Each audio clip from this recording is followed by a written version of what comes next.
Hi guys, welcome back to my YouTube channel. ಎಲ್ಲರೂ ಹೇಗಿದ್ದೀರಾ? Hope ಎಲ್ಲರೂ ಚೆನ್ನಾಗಿದ್ದೀರಾ. ನಾನು ಕೂಡ ಚೆನ್ನಾಗಿದ್ದೀನಿ.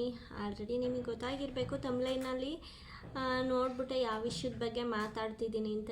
ಏನಪ್ಪ ಇವಳು ಅದು ಆ ವಿಷಯ ಬಗ್ಗೆ ಮಾತಾಡ್ತಿದ್ದಾಳೆ ಅಂತ ಅಂದ್ಕೊಂಡ್ರೆ, ಆ ವಿಷಯವಾಗಿ ಮಾತಾಡಬೇಕು ಅಂತ ಏನಿಲ್ಲ.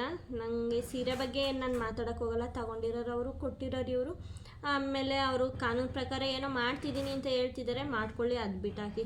ಇನ್ನೂ ಒಬ್ಬರು ಯಾರೋ ಅವಳಿರೋ ಸಿಚುವೇಶನ್ ಹಿಂಗೈತೆ, ಬಿಟ್ಬಿಡಿ, ಈ ಥರ ವಲ್ಗರಾಗೆಲ್ಲ ಕಮೆಂಟ್ ಮಾಡಬೇಡಿ ಅಥವಾ ಅವಳ ಬಗ್ಗೆನೇ ಇಟ್ಕೊಂಡು ವೀಡಿಯೋಸ್ ಮಾಡಬೇಡಿ ಅಂತ ಹೇಳಿದ್ದಾರೆ.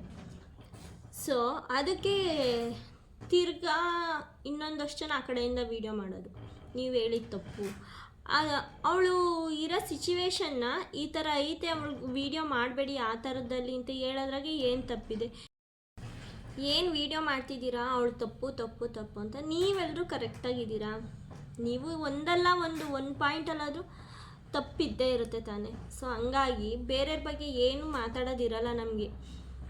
ಅವರು ಒಬ್ರದ್ದು ಪಂಜಾಬಿಂದ ವೀಡಿಯೋ ಮಾಡಿ ಬಿಟ್ಟಿದ್ದಾರೆ, ನಾನು ನೋಡಿದೆ ವೀಡಿಯೋ. ಅವರು ಸೆಲ್ಲರ್ದು ತಪ್ಪಿದೆ ಮತ್ತು ತಗೊಂಡಿರೋ ತಪ್ಪು ಅಂತ ಅವ್ರು ಹೇಳಿಲ್ಲ ಆ್ಯಕ್ಚುಲಿ.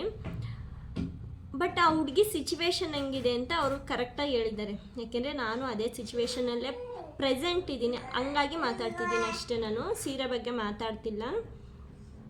ಏನಪ್ಪ ಅಂದರೆ, ಈಗ ಸೆಲ್ಲರ್ ಏನಿದ್ದಾರೆ ಅವ್ರದ್ದು ಡೆಲಿವರಿ ಬಂದ್ಬಿಟ್ಟು January 17 ಆಯಿತು, ನಮ್ಮದು December 20 ಆಯಿತು. ಜಸ್ಟ್ 20 ಡೇಸ್ ಅಂತ ಅಂದ್ಕೊಳ್ಳಿ, ಅಷ್ಟೇ ವ್ಯತ್ಯಾಸ ಇರೋದು. ಸಿಚುವೇಶನ್ ಸೇಮ್ ಇದೆ ನನಗೂ ಅವ್ರಿಗೂ. ಅವ್ರ ಅಪ್ಪ ಅಮ್ಮನ್ನ ನೋಡ್ಕೊತಿಲ್ಲ, ಅವಳು ಊಟಕ್ಕೆ ಇಟ್ಟಿಲ್ಲ, ಓಡಿಸ್ಬಿಟ್ಲು. ಇವಳಿಗೆ ಅಡುಗೆ ಮಾಡಿಕೊಟ್ಟಿಲ್ಲ ಅಂತ ಓಡಿಸ್ಬಿಟ್ಲು. ತಂದೆ ತಾಯಿಯಿಂದ ಎಕ್ಸ್ಪೆಕ್ಟ್ ಮಾಡಬಾರ್ದು ಏನು ಅಂತ. ಅಫ್ಕೋರ್ಸ್ ಮಕ್ಳ ಮೇಲೆ ತಂದೆ ತಾಯಿ ಮೇಲೆ ಎಕ್ಸ್ಪೆಕ್ಟೇಷನ್ ಇದ್ದೇ ಇರುತ್ತೆ, ತಂದೆ ತಾಯಿಗೂ ಮಕ್ಳ ಮೇಲೆ ಎಕ್ಸ್ಪೆಕ್ಟೇಷನ್ ಇದ್ದೇ ಇರುತ್ತೆ. ಏಕೆ, ಮಕ್ಕಳು ಚೆನ್ನಾಗಿ ಓದಲಿ ಅಂತ ಅಂದ್ಕೊಳ್ತಾರಲ್ಲ ತಂದೆ ತಾಯಿ, ಅದೇ ಎಕ್ಸ್ಪೆಕ್ಟೇಷನ್ ಅಲ್ವಾ. ತಂದೆ ತಾಯಿ ಚೆನ್ನಾಗಿರಲಿ ಅಂತ ಮಕ್ಕಳು ಕೂಡ ಅಂದ್ಕೊತಾರೆ. ಎರಡು ಥರನೂ ಇರುತ್ತೆ. ಎರಡು ಕೈ ತಟ್ಟಿದ್ರೇ ಚಪ್ಪಾಳೆ. ಅದೇ ಥರ ಅವ್ರು ಮುಂಚೆನೇ ಮೆನ್ಷನ್ ಮಾಡಿ ಹೇಳಿದ್ದಾರೆ, ಏನಂತ, ಇದು ಊಟಕ್ಕೆ ಕೊಟ್ಟಿಲ್ಲ ಅನ್ನೋದು ಒಂದೇ ವಿಷಯಕ್ಕಲ್ಲ ನಮ್ಮ ಮನೇಲಿ ಜಗಳ ಆಗಿರೋದು. ನನ್ನ ಮದುವೆ ಆದಾಗ್ಲಿಂದನೂ ಜಗಳ ಆಗ್ತಾ ಬಂದಿತ್ತೆ.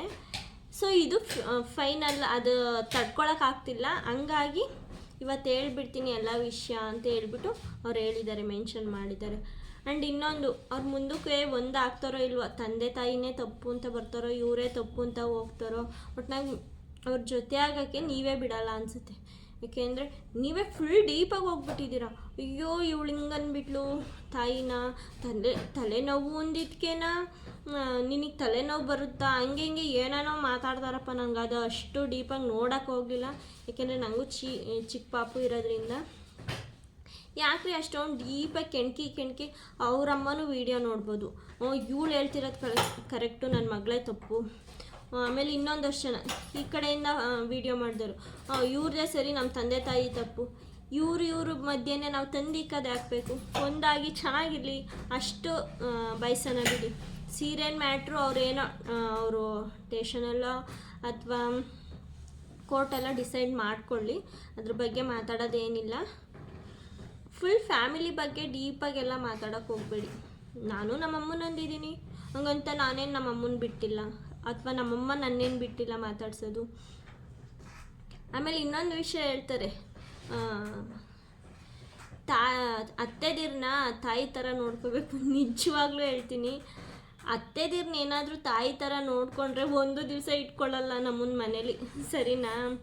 ನಮ್ಮ ತಾಯಿದಿರನ್ನ, ಹೋಗಮ್ಮ ನಾನು ಮಾಡಲ್ಲ, ಬೇಕಾದರೆ ಮಾಡ್ಕೋಗು, ನೀನೇನು ಮಾಡಿದ್ಯಾ, ನೀನೇನು ಕೊಟ್ಟಿದ್ಯಾ, ಇಷ್ಟೆಲ್ಲ ಅಂದಿರ್ತೀವಿ, ಕಾಮನಾಗಿ ಅಂದಿರ್ತೀವಿ. ಯಾರೂ ಅಂದಿರಂಗೇನಿಲ್ಲ. ಅಂದಿಲ್ಲ ಅಂದರೆ ಅವ್ರಿಗೆಲ್ಲ ದೊಡ್ಡ ನಮಸ್ಕಾರ, ಅಷ್ಟು ಒಳ್ಳೆಯವ್ರು ಇದ್ದೀರಾ ಅಂತ. ನಾನು ನಮ್ಮ ಅಮ್ಮನ ಅಂದಿದ್ದೀನಿ, ನಿಜ ಅಂದಿದ್ದೀನಿ. ನಮ್ಮ ಅಮ್ಮ ಈಗಿನ ತಂದುಕೊಟ್ಟಿರುತ್ತೆ ಏನಾದರೂ, ಇನ್ನೊಂದು ಸ್ವಲ್ಪ ಹೊತ್ತಿಗೆ ಏನಾದರೂ ಅದು ಮಾಡೇ ಇದೆ, ಹೋಗಮ್ಮ ಅದು ತಂದುಕೊಟ್ಟಿರೋದಕ್ಕೆ ಇದೆಲ್ಲ ಮಾಡಬೇಕಾ, ಹಿಂಗೆ ರೇಗಿಸ್ತಿರ್ತೀವಿ. ಹಂಗಂತ ನಾವೇನು ಮಾತೇ ಬಿಟ್ಟಿಲ್ಲ, ಸರಿನಾ? ಈ ಥರ ಮಾತುಗಳು ತಾಯಿದಿರ್ ಅನ್ನೋ ಮಾತುಗಳ ಅತ್ತೆದಿರ್ಗೆ ಏನಾರು ಅಂದ್ಬಿಟ್ರೆ ಒಂದು ದಿವಸ, ಒಂದೇ ಒಂದು ಸಿಂಗಲ್ ಡೇ ಕೂಡ ನಮ್ಮನ್ನು ಇಟ್ಕೊಳ್ಳಲ್ಲ ಮನೇಲಿ. ತಾಯಿದಿರಿಗೆ ಎಷ್ಟು ಮರ್ಯಾದೆ ಕೊಡ್ತೀವೋ ಅದಕ್ಕಿಂತ ನನ್ನ ಪ್ರಕಾರ ನಾವು ಅತ್ತೆದಿರ್ಗೆ 10 ಪಟ್ಟು ಕೊಟ್ಟಿರ್ತೀವಿ, 10 ಏನು 100 ಪಟ್ಟು ಕೊಟ್ಟಿರ್ತೀವಿ. ಅವ್ರು ಬಂತು ಅಂದರೆ ಏನಮ್ಮ ಅಡುಗೆ ಮಾಡೋಣ ಹಂಗೆ ಹಿಂಗೆ ಗೌರವದಿಂದ ಮಾತಾಡಿಸ್ತಿರ್ತೀವಿ. ಆದರೂ ಅವ್ರು ಬಿಡಲ್ಲ ಕಣ್ರಿ, ಅವ್ರ ಅತ್ತೆಯಾಗೆ ಉಳಿದು ಬಿಡ್ತಾರೆ ಅಷ್ಟೇ. ಆ್ಯಂಡ್ ನಾನು ಬಾಣಿತನದಲ್ಲಿ ಇರೋದ್ರಿಂದ ಸೊ ಈ ಸಿಚುವೇಶನ್ ಬಗ್ಗೆ ಮಾತಾಡ್ತಿದ್ದೀನಿ. ಏನಪ್ಪ ಅಂದರೆ ನಮ್ಮಮ್ಮನ ಕೆಲ್ಸಕ್ಕೆ ಹೋಗ್ತಾರೆ, ಅವರಿಗೆ ಕಾಲು ಆಪ್ರೇಷನ್ ಮಾಡ್ಸೋಕೆ ಹೇಳಿದ್ದಾರೆ. 2 ಕಾಲು ಫುಲ್ಲು ಊತ ಬಂದುಬಿಡುತ್ತೆ. ಸೊ ಹಂಗಾಗಿ ಆಪ್ರೇಷನ್ ಮಾಡ್ಸೋಕೆ ಹೇಳಿದ್ದಾರೆ. ನನ್ನಮ್ಮ ಕೆಲ್ಸಕ್ಕೆ ಹೋಗೋದ್ರಿಂದ ಮಧ್ಯಾಹ್ನದ ಹೊತ್ತು ನನಗೆ 1-2 ತಿಂಗಳು ಚೆನ್ನಾಗೇ ನೋಡಿಕೊಂಡ್ರು. 3 ಹೊತ್ತು ಬಿಸಿ ಊಟ ಎಲ್ಲ ಕೊಟ್ಕೊಂಡು ಕೆಲ್ಸಕ್ಕೆ ಹೋಗೋದ್ರಿಂದ ಏನಾಯಿತು, ಮಧ್ಯಾಹ್ನದ ಹೊತ್ತು ಆಮೇಲೆ ಸಾಂಬಾರು ಐತೆ ಅನ್ನಕ್ಕೆ ಇಟ್ಕೊ ಅಂತ ಹೇಳೋವರು. ನನಗೆ ಕೋಪ ಬಂದುಬಿಡೋದು. ನಮ್ಮಮ್ಮ ಕೈಲಿ ಜಗಳಾಡಿದ್ದೀನಿ. ಏನಮ್ಮ ನೀನು ಬಾಣಿತನ ಮಾಡೋದು ನೋಡು, ಅವ್ರ ಮನೇಲಿ ಹೆಂಗೆ ಮಾಡ್ತಾರೆ, ಇವ್ರ ಮನೇಲಿ ಹೆಂಗೆ ಮಾಡ್ತಾರೆ ಅಂತ. ಅವ್ರ ಮನೇಲಿ ಅವ್ರ ತಂದೆ ತಾಯಿ ಮನೆ ಹತ್ರನೇ ಇರೋರು ಮಾಡೋರು. ಬಟ್ ನಂಗೆ ಅದು ತಲೆಗೆ ಹೋಗ್ತಿಲ್ಲ. ನಮ್ಮಮ್ಮ ನಮಗೋಸ್ಕರನೇ, ನಾನು ಒಬ್ಬಳೇ ಮಗಳು, ಒಂದಷ್ಟು ಜನಕ್ಕೆ ವಿಡಿಯೋ ನೋಡೋರಿಗೆ ಗೊತ್ತಾಗುತ್ತೆ, ಅವ್ರು ಎಷ್ಟೇ ಮಾಡಿದ್ರು ನಮಗೇ ಮಾಡ್ತಾರೆ.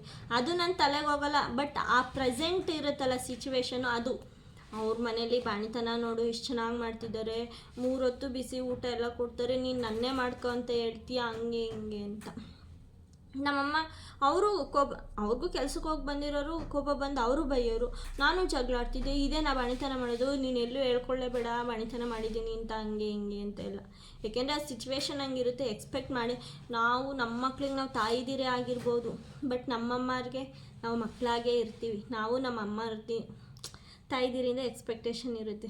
ನಮ್ಮಮ್ಮನೂ ಚೆನ್ನಾಗಿ ನೋಡ್ಕೋಬೇಕು, ನನ್ನ ಈ ಟೈಮಲ್ಲಿ ಚೆನ್ನಾಗಿ ಮಾಡಾಕಬೇಕು ಹಂಗೆ ಹಿಂಗೆ ಅಂತ. ಸೊ ಏನೂ ಮಾಡೋಕ್ಕಾಗಲ್ಲ. ಆಮೇಲೆ ಇನ್ನೊಂದು ವರ್ಷನೇ ಹೇಳ್ತಿದ್ರು, ಅವಳನ್ನ ಫಾಲೋ ಮಾಡೋ ಅಂಥವ್ರು, ಸಬ್ಸ್ಕ್ರೈಬ್ ಮಾಡ್ಕೊಂಡಿರೋ ಅಂಥವ್ರು ಅವಳ ಥರನೇ ಕ್ಯಾರೆಕ್ಟರ್ ಇರುತ್ತೆ. ಅವಳ ತಂದೆ ತಾಯಿನೂ ಬಿಟ್ಟಿರ್ತಾರೆ, ಅವ್ರ ತಂದೆ ತಾಯಿಗೂ ಇದೇ ಥರ ಮಾಡ್ತಾರೆ. ಇವರೆಲ್ಲ ಕಲ್ತ್ಕೋಬೇಡಿ, ದಯವಿಟ್ಟು ಕಲ್ತ್ಕೋಬೇಡಿ ಅಂತ ಎಲ್ಲ ವೀಡಿಯೋ ಮಾಡಾಕ್ತಿದ್ರು. ಅವರಿಂದ ಕಲಿಯೋದು ಇದೊಂದೇ ಅಲ್ಲ, ಒಂದಷ್ಟು ನೀವು ಕಲಿಯೋದಿದೆ. ನಮಗೇನು ಗೊತ್ತಾ, ಇಂಥ ಚಿಕ್ಕ ಮಕ್ಕಳನ್ನ ಇಟ್ಕೊಂಡು ನಮ್ಗೆ ತಿಂಗ್ಳಿಗೆ 3 ವಿಡಿಯೋ ಹಾಕೋದೇ ಕಷ್ಟ ಆಗ್ತೈತೆ. ಅಂಥದ್ರಾಗೆ ಆ ಹುಡುಗಿ ಬಿಸ್ನೆಸ್ ಮಾಡಿಕೊಂಡು ಗಂಡಂಗೆ ಒಂದು ಬೆನ್ನೆಲುಬಾಗಿ ನಿಂತಿದ್ದಾಳಲ್ಲ, ಗ್ರೇಟ್ ಅವಳು. ಎಂಥರೂ ಕಲಿಬೇಕು ಅವಳ ಹತ್ರ, ನಿದ್ದೆ ಎಲ್ಲ ಬಿಟ್ಟು. ಈ ಟೈಮಲ್ಲಿ 1 ಹೊತ್ತು ಊಟ ಕೊಡಲಿಲ್ಲ ಅಂದರೆ ಫೀಡ್ ಮಾಡೋ ಅಂಥ ತಾಯಿದಿರಿಗೆ ಎಷ್ಟು ಕಷ್ಟ ಆಗುತ್ತೆ ಅಂತ ಆ ಪ್ರೆಸೆಂಟಲ್ಲಿರೋರಿಗೆ ನಾನು ಇನ್ನೊಂದು 2 ವರ್ಷ ಬಿಟ್ಕೊಂಡು ಹೇಳ್ಬೋದು, ನನ್ನ ಮಗಳು ದೊಡ್ಡವಳು ಆದಮೇಲೆ ಆ ಸಿಚುವೇಶನ್ ನಾನು ಎದುರಿಸಿದ್ದೀನಿ, ಹಿಂಗೆ ಏನು ಹಂಗೆ ಹಿಂಗೆ ಅಂತ. ಬಟ್ ಆ ಟೈಮ್ ಇರುತ್ತಲ್ಲ, ನನಗೂ ಊಟ ಕೊಡಲಿಲ್ಲ ಒಂದು ಟೈಮಲ್ಲಿ, ಇವರೇನು ಹಿಂಗೆ ಹಂಗೆ ಅಂತ ಅನಿಸಿ ಆ ಕೋಪದಲ್ಲಿ ಮಾತಾಡಿರ್ತಾಳೆ. ಬಿಟ್ಬಿಡಿ ಅದನ್ನ, ಫ್ಯಾಮಿಲಿ ಮ್ಯಾಟ್ರ್, ಅವರು ಏನೋ ಮಾಡ್ಕೊತಾರೆ. ನಾವೇ ಯಾಕೆ ಅವ್ರನ್ನ ಇನ್ನು ಇಷ್ಟಿರೋದು ಅಷ್ಟು ಮಾಡಿಬಿಟ್ಟು ದೂರ ಮಾಡಬೇಕು? ಬೇಡ. ನಮ್ಗೆ ಅಂಥ ವೀಡಿಯೋದಿಂದ ವ್ಯೂಸ್ ಬರಬೇಕು ಅಂದರೆ ತಪ್ಪು ತಾನೇ. ಅವ್ರ ತಂದೆ ತಾಯಿದೇ ತಪ್ಪಿರ್ಬೋದು, ಅಥವಾ ಇವ್ರದ್ದೇ ತಪ್ಪಿರ್ಬೋದು. ಅದು ಅವ್ರವರೇ ನೋಡ್ಕೊತಾರೆ ಬಿಡಿ, ಆ ಫ್ಯಾಮಿಲಿನೂ ಇದೆ ನೋಡ್ಕೊತಾರೆ, ಅದ್ರ ಬಗ್ಗೆ ಮಾತಾಡೋದೇನಿಲ್ಲ. ಇನ್ನೊಂದಷ್ಟು ಜನ ವಿಡಿಯೋ ಮಾಡೋದೇ ಇಲ್ಲ, ಇದೇ ಲಾಸ್ಟ್ ವಿಡಿಯೋ, ಆ ಮ್ಯಾಟ್ರ್ ಬಗ್ಗೆ ನಾನೇನು ಕೇಳಬೇಡಿ, ಮೆಸೇಜ್ ಹಾಕ್ಬೇಡಿ ಅಂತಾರೆ. ಹಂಗಂದು ಕಮ್ಮಿ ಅಂದರೂ ಒಂದು 10 ವೀಡಿಯೋ ಹಾಕಿದ್ದಾರೆ. ಬೆಳಗ್ಗೆ ಇದ್ದರೆ ಬೇರೆ ವೀಡಿಯೋದಲ್ಲೂ ಅಷ್ಟೇ ಒಂದು ಪಾಯಿಂಟ್ ಅದ್ರ ಬಗ್ಗೆ ಹೇಳಿ ಅವ್ರು ಕಂಪ್ಲೀಟ್ ಮಾಡಿರ್ತಾರೆ. ಅಂಥವ್ರು ಜಾಸ್ತಿ ಅಡ್ವಾಂಟೇಜ್ ತೊಗೊತಿದ್ದಾರೆ ಈ ವಿಡಿಯೋ ಬಗ್ಗೆ. ಅವರೇ ತಗೊಂಡಿರೋರು ಸುಮ್ಮನೆ ಆಗಿದ್ದಾರೆ, ಕೊಟ್ಟಿರೋರು ಸುಮ್ಮನೆ ಆಗಿದ್ದಾರೆ. ಆಲ್ಮೋಸ್ಟ್ ಒಂದಷ್ಟು ವೀಡಿಯೋಗಳು ಅವ್ರು ಕಾಮನ್ನಾಗಿ ಏನು ವೀಡಿಯೋ ಅಪ್ಲೋಡ್ ಮಾಡ್ತಿರೋ ಅದೇ ಅಪ್ಲೋಡ್ ಮಾಡ್ಕೊಂಬತ್ತಿದ್ದಾರೆ. ಬಟ್ ಇವ್ರಿಗೆ ತಡ್ಕೊಳಕ್ಕಾಗ್ತಿಲ್ಲ, ಏನಾದರೂ ಮಾಡಿ ದೊಡ್ಡ ಜಗಳ ಮಾಡಬೇಕು ಅಂದ್ಕೊಂಡೇ ಇದ್ದಾರೆ. ಅದು ಯಾವ ಥರ ಏನು ಮಾಡ್ತಾರೋ ಗೊತ್ತಿಲ್ಲ. ಸೊ ನಾನು ಅಷ್ಟೇ ಹೇಳೋದು, ಏನಪ್ಪ ಆ್ಯಂಡ್ ಇನ್ನೊಂದು, ತಂದೆ ತಾಯಿ ಒಳ್ಳೆಯವರು ಇರ್ತಾರೆ, ಇನ್ನು ಅತ್ತೆ ಮಾವ ಕೆಟ್ಟವ್ರು ಇರ್ತಾರೆ. ಒಬ್ಬೊಬ್ಬರು ಲೈಫಲ್ಲಿ ಒಂದೊಂದು ಥರ. ತಂದೆ ತಾಯಿನೇ ಕೆಟ್ಟವರು ಅಥವಾ ಅಪ್ಪ ಅಮ್ಮನೇ ಕೆಟ್ಟವರು, ಅತ್ತೆ ಮಾವನೇ ಕೆಟ್ಟವರು. ಒಬ್ಬೊಬ್ಬರು ಲೈಫಲ್ಲಿ ಒಂದೊಂದು ಥರ. ಅವ್ರವ್ರ ಜೀವನದಲ್ಲಿ ಏನೇನು ನಡೆದಿರುತ್ತೋ ಅವರಿಗೆ ಗೊತ್ತಿರುತ್ತೆ. ನಾನು ಈಗ ನನ್ನ ಅತ್ತೆ ಮಾವನ ಜೊತೆ ನಾನು ಚೆನ್ನಾಗಿಲ್ಲಪ್ಪ, ನಾನು ಅವ್ರ ಜೊತೆ ಇಲ್ಲ. ಅದು ನನ್ನ ಲೈಫಲ್ಲಿ ಏನಾಗಿದೆ ಅನ್ನೋದು ನನಗೆ ಮಾತ್ರ ಗೊತ್ತಿರುತ್ತೆ. ಜಡ್ಜ್ ಮಾಡೋಕ್ಕೆ ನೀವು ಯಾರೂ ಅಲ್ಲ. ಅವ್ರು ಏನು ಅನುಭವಿಸಿರ್ತಾರೆ, ಏನು ಬಿಟ್ಟಿರ್ತಾರೆ, ಅದು ಅವ್ರಿಗೆ ಮಾತ್ರ ಗೊತ್ತಿರುತ್ತೆ. ಅವಳ ಲೈಫಲ್ಲೂ ಅಷ್ಟೇ, ಅವಳು ಹೇಳಿದ್ದಾಳೆ, ಮೆನ್ಷನ್ ಮಾಡಿದ್ದಾಳೆ, ಇದು ಇವತ್ತಿಂದಲ್ಲ ಯಾವತ್ತಿಂದೋ, ನನ್ನ ಮದುವೆ ಆಗಿದ್ದಾಗ್ಲಿಂದನೂ ಇದೆ ಅದು ಅಂತ. ಅದು ಅವ್ರಿಗೆ ಗೊತ್ತಿರುತ್ತೆ. ಅವಳು ಹೆಲ್ಪ್ ಮಾಡಿದವಳು ಅಥವಾ ಅವರೇ ಹೆಲ್ಪ್ ಮಾಡಿದವರು ಅದು ಅವ್ರಿಗೆ ಗೊತ್ತಿರುತ್ತೆ. ಅದು ನಾವೆಲ್ಲ ಯಾರು ಹೇಳೋಕ್ಕೆ. ಜಸ್ಟ್ ಏನಪ್ಪ ಅಂದರೆ ಇನ್ನೊಬ್ರು ಹೇಳಿದ್ದಾರೆ, ಅದೇ ಪಂಜಾಬ್ ಅವರು ಮಾತಾಡಿರೋ ಮಾತಿಗೆ ರಿಟರ್ನ್ ಒಂದು ವಿಡಿಯೋ ಮಾಡಿಬಿಟ್ಟಿದ್ದಾರೆ ಇವತ್ತೇನ. ಏನು ಗೊತ್ತಾ, ನನ್ನಮ್ಮ ಚೆನ್ನಾಗಿ ನನಗೆ ಬಾಣಿತನ ಮಾಡಿದರು, ಮತ್ತು ನಮ್ಮ ಅತ್ತಿಗೆನೂ ಇದ್ದರು ಚೆನ್ನಾಗಿ ಬಾಣಿತನ ಮಾಡಿದರು ಅಂತ. ಸೊ ಅದಕ್ಕೆ ಅವಳ ಸಿಚುವೇಶನ್ ನಿಮ್ಗೆ ಅರ್ಥ ಆಗ್ತಿಲ್ಲ. ಸೊ ನಿಮಗೂ ಅದೇ ಸಿಚುವೇಶನ್ ಇದ್ದು ನಿನಗೂ ಅಮ್ಮ ಅಥವಾ ನಿಮ್ಮ ಅತ್ತಿಗೆನೋ ಚೆನ್ನಾಗಿ ನೋಡ್ಕೊಂಡಲೇ ಇದ್ದಿದ್ರೆ ಆ ಸಿಚುವೇಶನ್ ಆ ಸಿಚುವೇಶನ್ ಅರ್ಥ ಆಗ್ತಿತ್ತು. ನೀವೇ ಹೇಳಿದ್ದೀರಲ್ಲ, ನನ್ನಮ್ಮ ಚೆನ್ನಾಗಿ ನೋಡಿಕೊಂಡ್ರು, ಚೆನ್ನಾಗಿ ಬಾಣಿತನ ಮಾಡಿದ್ದಾರೆ, ಆ್ಯಂಡ್ ನಮ್ಮ ಅತ್ತಿಗೆ ಚೆನ್ನಾಗಿ ಬಾಣಿತನ ಮಾಡಿದ್ದಾರೆ. ಆ ಸಿಚುವೇಶನ್ ಎಲ್ರಿ ನಿಮ್ಗೆ ಅರ್ಥ ಆಗಬೇಕು, ಚೆನ್ನಾಗಿ ಬಾಣಿತನ ಮಾಡಿಸ್ಕೊಂಡಿರೋರಿಗೆ. ಪಾಪ ಹುಡುಗಿ ಕಷ್ಟ ಏನು ಅಂತ ಹುಡುಗಿಗೆ ಗೊತ್ತಿರುತ್ತೆ. ನನ್ನ ಅಪ್ಪ ಅಮ್ಮ ಹಂಗೆ ಹಿಂಗೆ ಅಂತ ಇನ್ನೊಂದು ವರ್ಷನ ವೀಡಿಯೋ ಮಾಡಿದ್ದಾರೆ. ಅವ್ರು ಬಂತು ಅಂದರೆ ಏನು ಬೇಕೋ ಅದು ಮಾಡಿದ್ದಕ್ಕೆ ಖುಷಿ ಆಗುತ್ತೆ, ಹಂಗೆ ಹಿಂಗೆ ಎಲ್ರಿಗೂ ಖುಷಿ. ಅವಳಿಗೂ ಅವ್ರ ಅಪ್ಪ ಅಮ್ಮ ಅಂತ ಇಷ್ಟ ಇರೋದಕ್ಕೆ ಅವಳು ಲಕ್ಷಾಂತರ ರೂಪಾಯಿ ಕೊಟ್ಟು ಅಲ್ಲಿ ಮನೆ ಕಟ್ಸೋಕೆ ಹೋಗಿದ್ದು, ಮನೆ ಕಟ್ಸಿರೋದು. ಸುಮ್ಮನೆ ಅವಳು ತೊಗೊಂಡೋಗಿ ಲಕ್ಷಾಂತರ ರೂಪಾಯಿ ಬಂಡವಾಳ ಹಾಕಬೇಕು ಅಂದರೆ ಅವಳು ಏನು ಕೋಟ್ಯಾಧೀಶ್ವರಿ ಅಲ್ಲ. ಅವಳು ತುಂಬ ಕಷ್ಟಪಡ್ತಿದ್ದಾಳೆ. ಏನೋ ಈಗ ಸಿಚುವೇಶನ್ ಬಂದಿದೆ, ಸಾಲ್ವ್ ಮಾಡ್ಕೊತಾರೆ, ಏನು ಮಾಡ್ತಾರೋ ಅದು ಅವ್ರಿಗೆ ಬಿಟ್ಬಿಡಿ ಅದನ್ನು. ನಿಮ್ಮ ಮನೇಲಿ ನಿಮ್ಮನ್ನು ಚೆನ್ನಾಗಿ ನೋಡ್ಕೊಂಡಿದ್ದೀರಾ, ಇವರ್ ಲಕ್ಕಿ. ನಮ್ಮ ಮನೇಲೂ ನಮ್ಮ ಅಪ್ಪ ಅಮ್ಮ ಹೆಂಗೆ ನೋಡ್ಕೊಂಡಿದ್ದಾರೆ ಅಂದರೆ ತುಂಬ ಚೆನ್ನಾಗಿ ನೋಡ್ಕೊಂಡಿದ್ದಾರೆ. ನನ್ನ ಮಗನಂತೂ ಅವ್ರ ಮಗ ಅಂತಲೇ ಅಂದ್ಕೊಂಡಿದ್ದಾರೆ. ಅದು ಇನ್ನೊಂದು ವೀಡಿಯೋದಲ್ಲಿ ಹೇಳ್ತೀನಿ. ನಮಗಿನ ಜಾಸ್ತಿ ನನ್ನ ಅಪ್ಪ ಅಮ್ಮನ್ನೇ ಅಪ್ಪ ಅಮ್ಮ ಅಂತ ಕರೀತಾನೆ.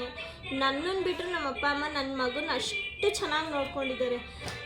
ಈಗ ಚೆನ್ನಾಗೇ ಇದ್ದೀವಿ. ನಾವು ಚಿಕ್ಕ ಪುಟ್ಟ ಬಂದಾಗ ಜಗಳ ಆಡ್ತೀವಿ ಹಂಗಂತ ನಮ್ಮ ಅಪ್ಪ ಅಮ್ಮನ ನಾನು ದೂರ ಇಟ್ಟಿಲ್ಲ, ಅವರು ಇವಳಿಂಗಂತಾಳೆ ಅಂತ ನನ್ನೂ ದೂರ ಇಟ್ಟಿಲ್ಲ. ಹೇಳ್ಬೇಕು ಅಂದರೆ ಅವ್ರಿಗೆ ಒಂದು ಚೂರು ನೋವಾದರೂ ನನಗೆ ತಡ್ಕೊಳಕ್ಕಾಗಲ್ಲ, ನನಗೊಂದು ಚೂರು ನೋವಾದರೂ ತಡ್ಕೊಳಕ್ಕಾಗಲ್ಲ. ನಾವು ಹೆಂಗಾದರೂ ಆಡ್ಬೋದು, ಮೂರನೇವ್ರು ಬರ್ತಾರಲ್ಲ ಅವ್ರು ಏನಾರ ಒಂದು ಚೂರು ಅಂದರೂ ನಮಗೆ ತಡ್ಕೊಳಕ್ಕಾಗಲ್ಲ. ತಂದೆ ಮಕ್ಕಳು ಬಾಂಡಿಂಗ್ ಇದ್ದೇ ಇರುತ್ತೆ, ತಂದೆ ತಾಯಿ ಮತ್ತು ಮಕ್ಕಳು ಬಾಂಡಿಂಗ್ ಇದ್ದೇ ಇರುತ್ತೆ. ಬಟ್ ಜಡ್ಜ್ ಮಾಡೋಕ್ಕೆ ನಾವು ಯಾರೂ ಅಲ್ಲ. ಅವ್ರ ಫ್ಯಾಮಿಲಿ ಅವ್ರಿಷ್ಟ, ಅವ್ರು ಏನಾದರೂ ಮಾಡ್ಕೊಳ್ಳಿ. ಸೊ ಫ್ರೆಂಡ್ಸ್, ಇಷ್ಟು ನನಗೂ ಮಾತಾಡಬೇಕು ಈ ವಿಡಿಯೋ ಬಗ್ಗೆ ಅಂತ ಅಷ್ಟು ಇಂಟ್ರೆಸ್ಟ್ ಇರಲಿಲ್ಲ, ಮಾತಾಡೋಕ್ಕೆ ನನಗೆ ಬಿಡ್ಬು.